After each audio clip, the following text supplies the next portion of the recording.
And check out the view from the CTV Skywatch camera. We're looking towards the northeast there. We have just the sky in the distance there. It is a little cloudy right now. 29 degrees is where we're at. We hit 30 at 3 p.m. 12 degrees was our low, and we hit that at 6 a.m. this morning. Our humidity very low at 20%. Average for this part of the country is right around the 47% mark.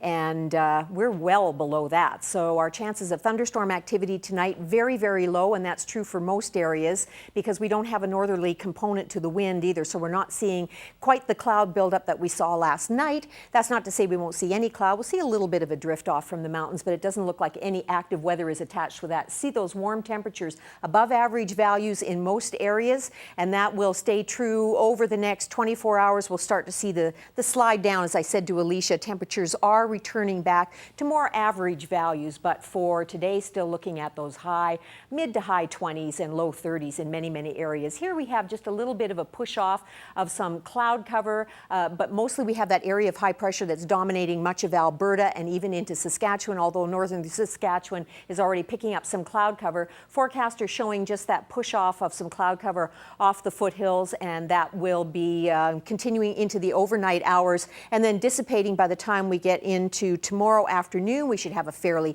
sunny day, and any cloud cover should be pushing off to the east, northeast, and we'll see that pattern reciprocate in terms of giving us lots of sunshine. So we'll see that clearing trend, that area of high pressure redeveloping, and we'll get payback in terms of sunshine as the skies clear out. 18 degrees in St. John's right now. Nice temperatures for the most part, a little below average, but a big low pressure center that's just rotating on the Great Lakes is going to continue to push eastward. That means everywhere from Toronto right through the Maritimes into Atlantic Canada over the next several days are going to have pockets of precipitation making their way across, and periods of rain expected from Toronto right through to Montreal over the next 48 hours. 24 degrees in Winnipeg right now, 26 and 27 in Regina and Saskatoon, 24 in Edmonton, 30 in Kelowna, sunny and 23 degrees in Vancouver, and up north in the Yukon, Whitehorse still under that heavy rainfall warning.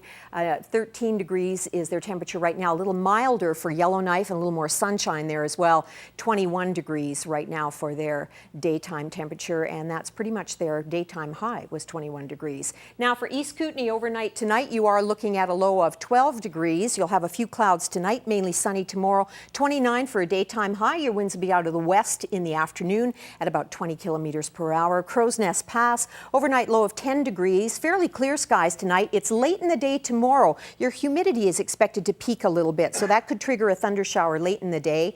For Medicine Hat, clear tonight, 16, and for you as well, sun and cloud mix, chance of a late day thunder shower, 32 degrees for a high, west winds at 20 kilometers per hour. Lethbridge, our overnight low 15 tonight, partly cloudy, mainly sunny tomorrow.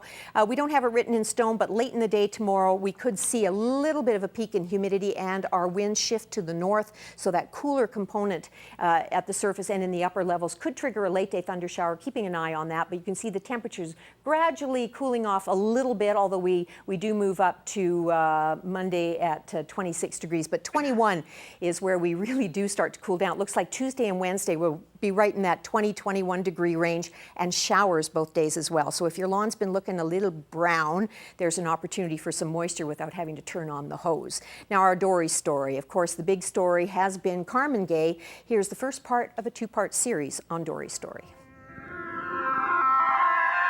This care facility is at the heart of a major controversy that has hit the village of Carmen Gay. The community is trying to save the facility, but also trying to save a wonderful way of life. In 1904, C.W. Carmen and his wife Gertrude Gay bought 1,500 acres of land on which to grow wheat. From this came the eventual village of Carmen Gay. It may not have a major shopping area, but you'll never have to put up with traffic jams. And the quality of life here is something the mayor is extremely proud of. The kids they're free to be kids, they're free to play. I mean, the community is wonderfully supportive, and it's just, everybody looks out for everybody. And it's really neat to see. And I don't think, having lived in the cities, I think that's why I moved back, was because I missed that. I missed that where you know your neighbor, where everybody's watching out for everybody else. And I'm not saying you can't get that in the urban centers, but it definitely is alive and well here. And the care facility greatly benefited from the feeling of community. And we have people in our facility that don't have family, then we are their family. We are their community. We have people that are there that have been there longer than I've worked there, and we are their family. So to take them out and put them somewhere else, this is what they know. They get taken for walks downtown. They enjoy the backyard. We have farmers in the facility that look outside and watch them farming the fields and offer their criticism. I mean, it's a huge blow to the community. Next week, Kim talks about her fears of the community becoming a ghost town because of the rush to shut down the care facility. Dory's Story, sponsored by Langenberg Optical, voted Best of the Best for 2012.